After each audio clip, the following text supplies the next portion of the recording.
びの時代は終わる。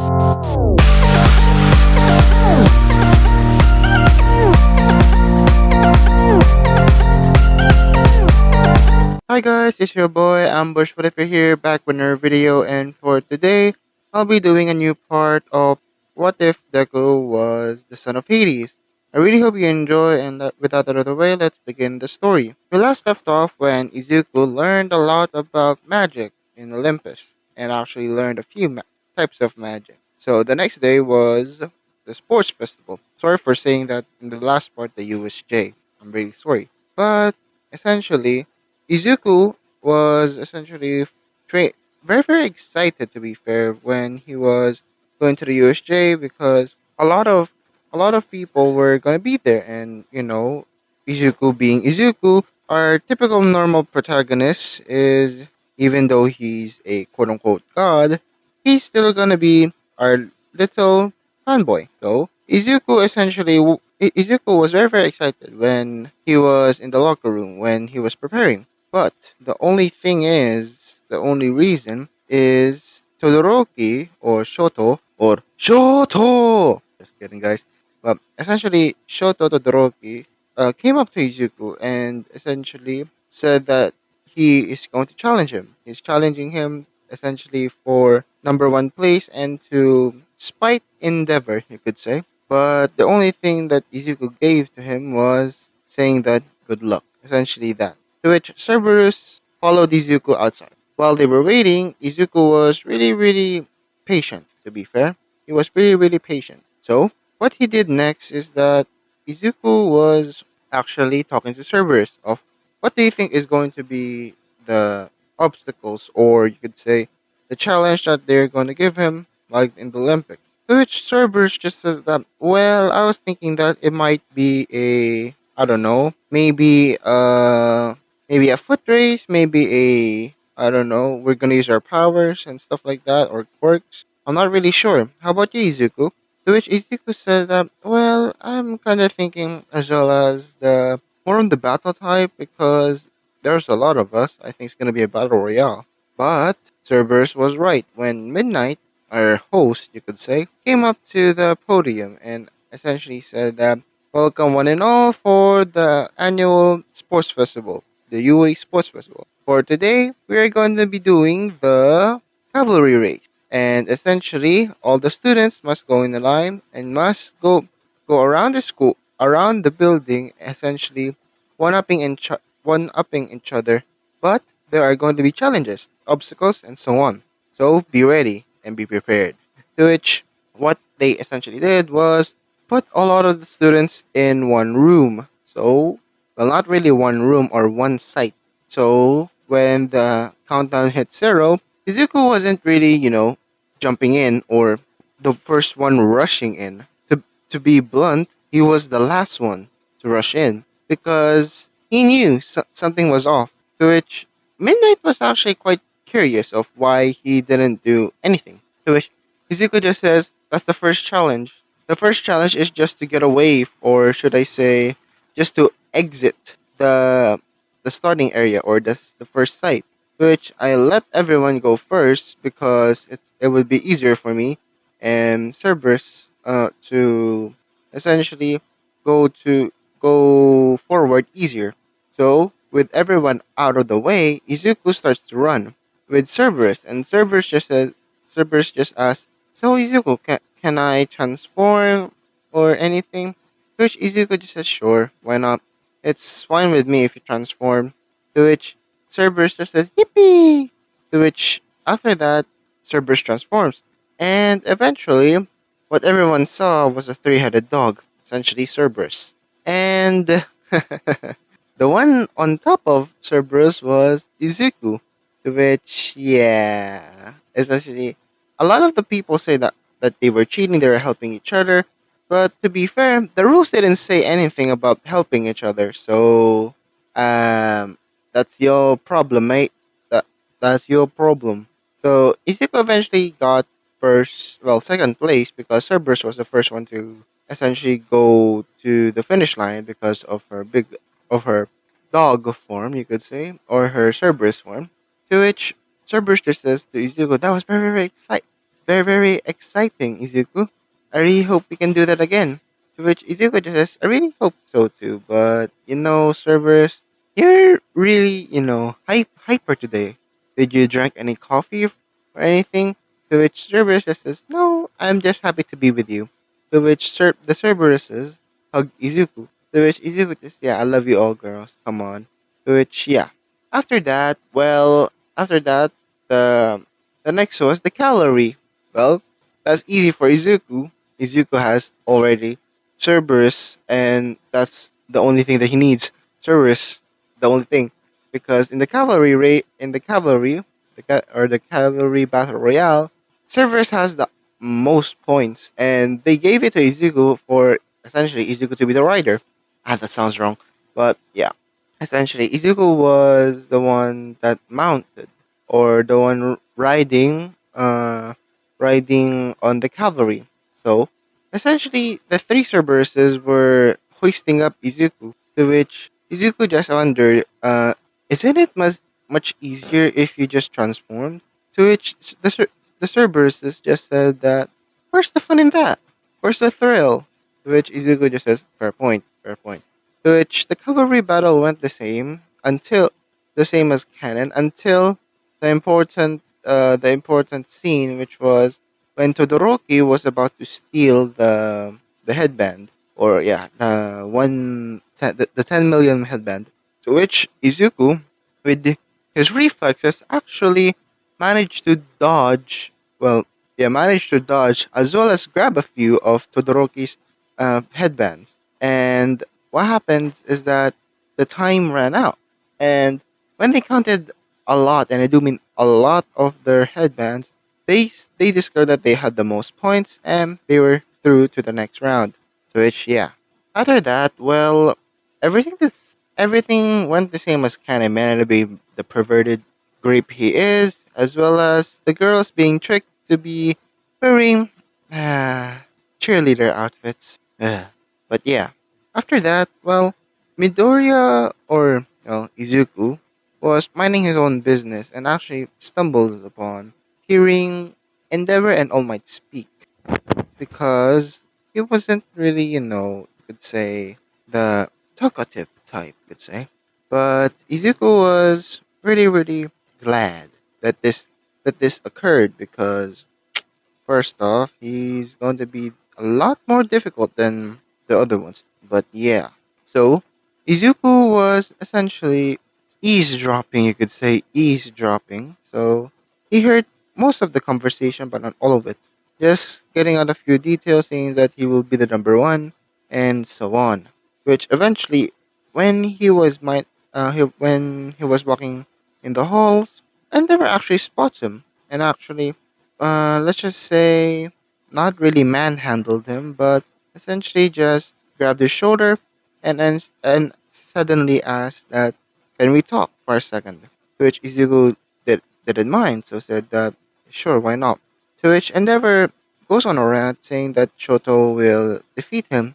To which Izuku didn't essentially wasn't confident in a sense, but Izuku was essentially giving off this aura that really, really, bruh, you have to put this.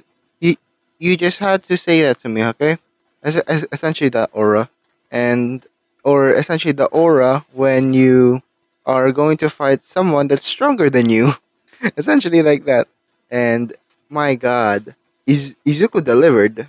First off, the first bout was him against Shinzo, to which Izuku getting the information from Ojiro and essentially managing to outsmart Shinzo as well as giving us some criticism.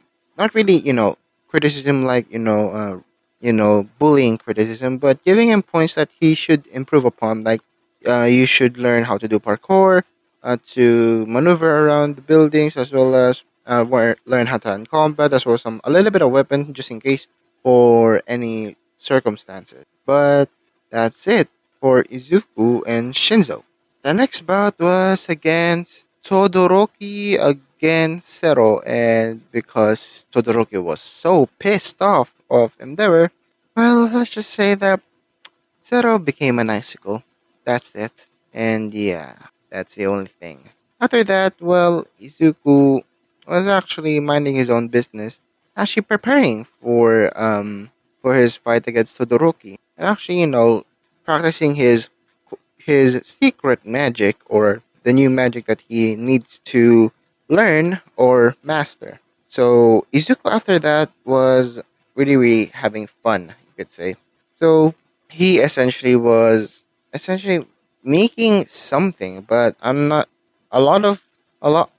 really sure what it is. This is essentially just him making stuff or making up ideas, you could say. So when the time came for Izuku versus Todoroki, Izuku still gives the speech, the "it's your power, not his" speech, the inspirational speech for Todoroki that he should have learned for a young age, but didn't because yeah, I know. But still, Izuku did gave the speech and actually, developed a bond with Todoroki and actually, oh, to Todoroki, Izuku is a friend to him or a therapist, you could say. But yeah, after a lot of those, after back and forth fighting, and Shoto actually using fire and Endeavor saying Shoto. Sorry for the ear. Sorry for the loud, loud Shoto. I'm really sorry for that. So after that, Izuku was actually fighting Todoroki on equal grounds, to which to which Izuku says that was actually quite fun, but I have to use this now. To which Todoroki says, "What do you mean?" Izuku lifting up his hand, and actually saying a chant. I am the bone of my sword. Yes, that's essentially it. The thing that Izuku was learning was projection magic or construction magic, and he learned that from essentially from Hephaestus. And fighting Izuku, fighting Hephaestus was, let me just say, was essentially when you're a chess amateur fighting a grandmaster or fighting Magnus Carlsen or something along those lines. So essentially, Izuku had a lot to learn, and actually, Izuku managed to project a sword, but after the battle, he was very exhausted because he even though he practiced, it's not really his affinity to make weapons, but with a bit of practice, he can actually manage to make a lot of weapons without breaking a sweat. That's foreshadowing for the future, by the way. So yeah, what happens next is that, well, Shoto loses and Izuku wins. For the next bouts, well, it was pretty normal, you could say. It was pretty normal. Nothing more, nothing less than the same until the finals, which was Izuku versus Bakugo Katsuki. Well, not really Bakugo Katsuki. This was, let's just say, semifinals, not the finals yet. Not the finals or the grand finals. Let's just say this was semifinals. And the fight was against Izuku versus Katsuki. And Izuku was actually dumpstering Katsuki, and he didn't really break a sweat because Izuku knew how to defeat Katsuki. He has done that before. He uses Kindred as well as the the essentially the mixture of executioner and judgment or the judge, to which Izuku defeated Bakugo with ease, to which adding to the fuel of Bakugo of how pissed he is. Sorry for that. But yeah, after that, I'm sorry. After that, Izuku was essentially minding his own business, let's say, until he sensed something. He sensed an aura that he's familiar with. He's not really sure what it is, but it's pretty normal to him. And when it got closer, he said, "Oh, okay, I think I know this one." And he essentially rushed out of the room where he was and went outside to look around the area, the perimeter, and finding nothing. To which Izuku just says that, "What? But I felt him. Where is it? Where is he?" To which There was no one there. No one, not even a sound. To which Izuku, my boy Izuku was going back to his, let's just say, going back to his room, and he saw Cerberus.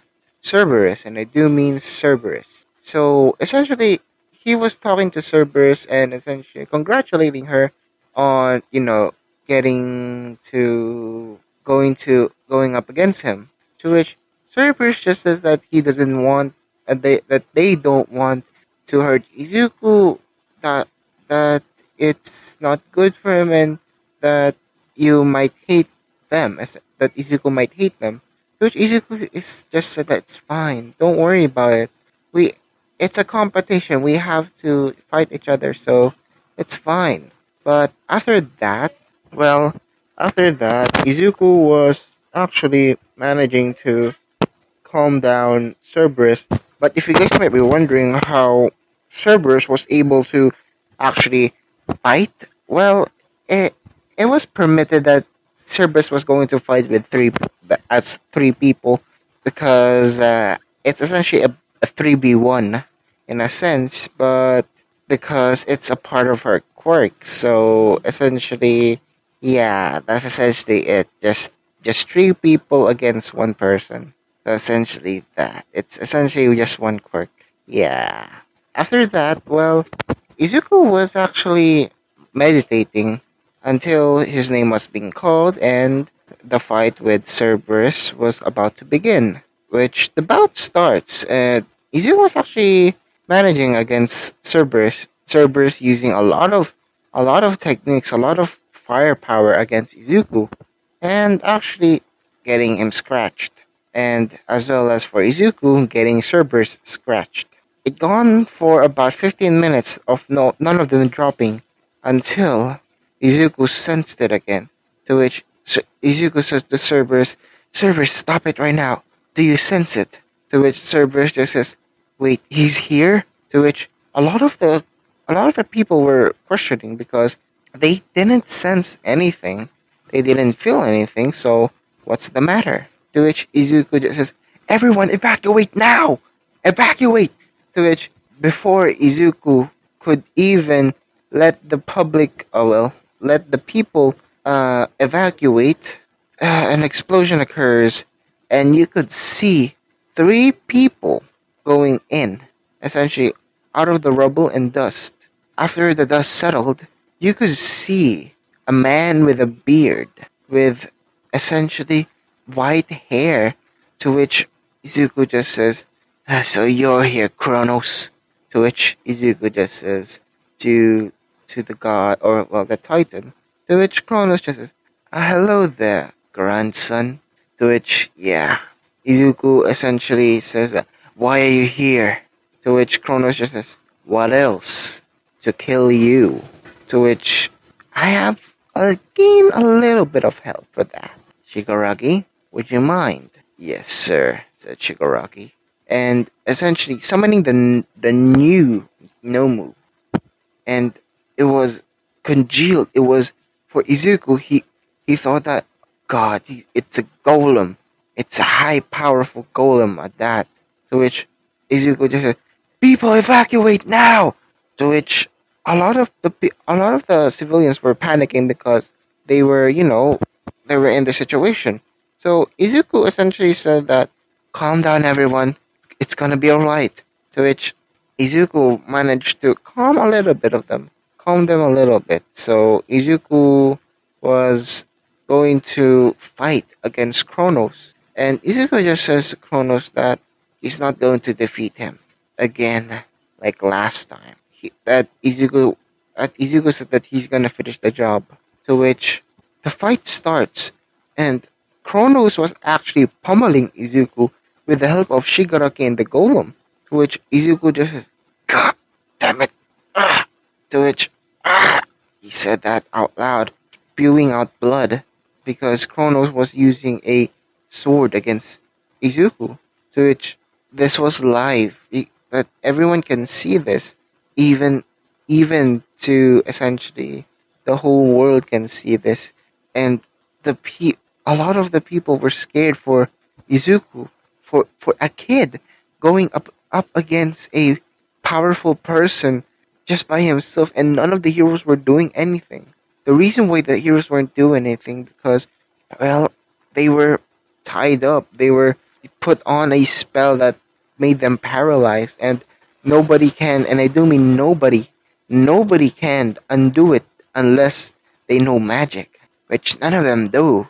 So, Izuku was about to be stabbed again to the chest, and finally about to Kronos finally about to kill Izuku until his his his strike was blocked with a sword, to which Kronos curious was shocked and questioning what, who, or what was the was was blocking his attack, and you could see Hades blocking the strike with his sword just to protect Izuku, to which Hades just says, Izuku, are you alright?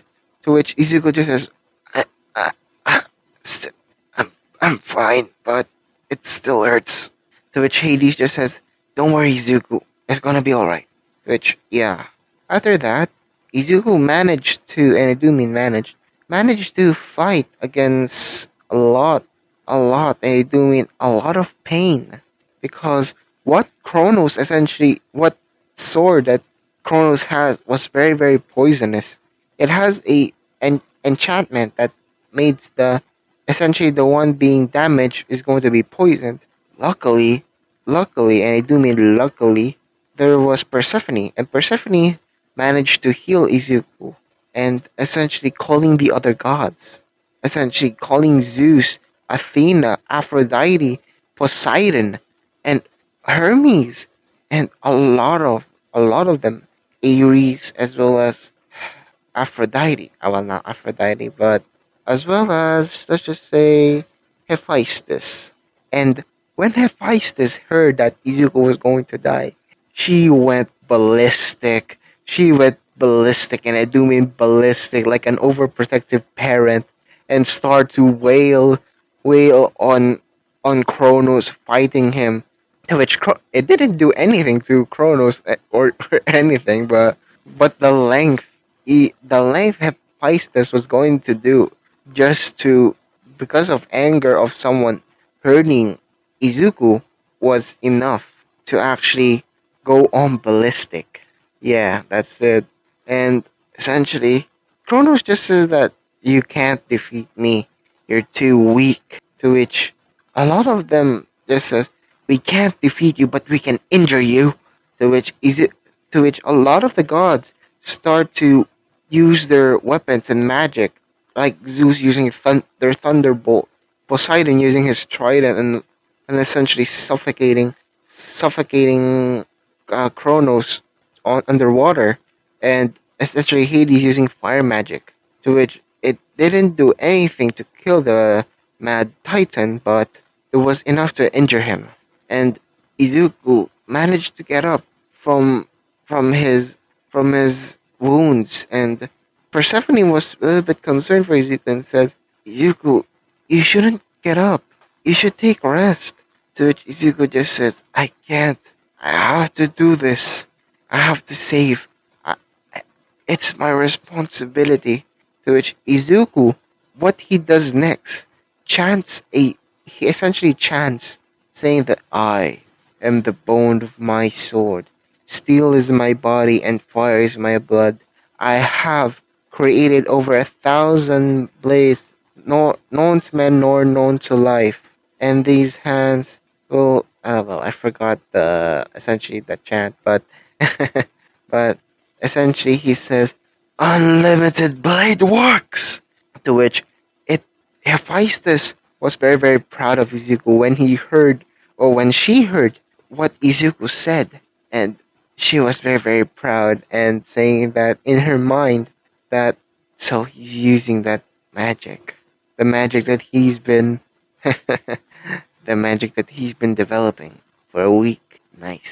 To which a reality marble, with, to which all the gods, including Kronos, was in, and Izuku in a vast, and I do mean vast valley of blades, to which Izuku controls a lot of these blades, slicing and dicing at Kronos, but it didn't do anything because these were moral constructs, not divine, mortal, mortal constructs. It didn't do anything, but when Izuku imagines the thunderbolt of Zeus as well as the trident of Poseidon, when it hit Kronos, it managed to injure him.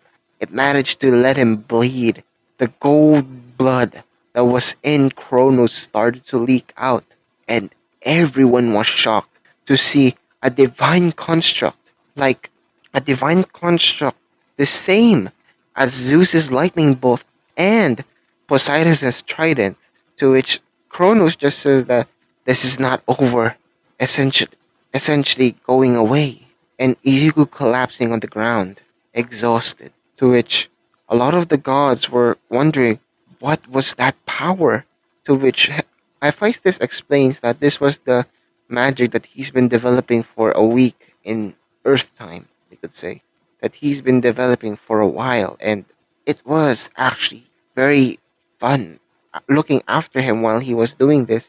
He had to go through a lot, and I do mean a lot of magic just to get him where he is today. That he still gets exhausted, but this was over the limit. He's going to sleep for a while, so I recommend you guys to let him rest. To which Hades and Persephone just says thank you. Thank you everyone for answering the call. Thank you for saving my son. To which they just says it's no problem. That Izuku is family to us. Remember that.